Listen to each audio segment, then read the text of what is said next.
Hello, in this video I want to show you how to change system language on a 40-inch TCL Roku TV. And to do this, in case your TV is set in the language you don't understand, follow my guides. So first we'll need to enter settings, and that's the button that has the that line underneath.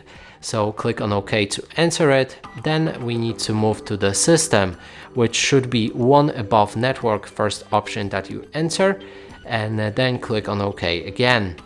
Here we need to scroll down 1, 2, 3, 4, 5 times and enter a language. And from here you should see the language that you like and you can switch into it. And that's it for this video. Hope you like it. Please consider subscribing to our channel, leave a like and a comment below.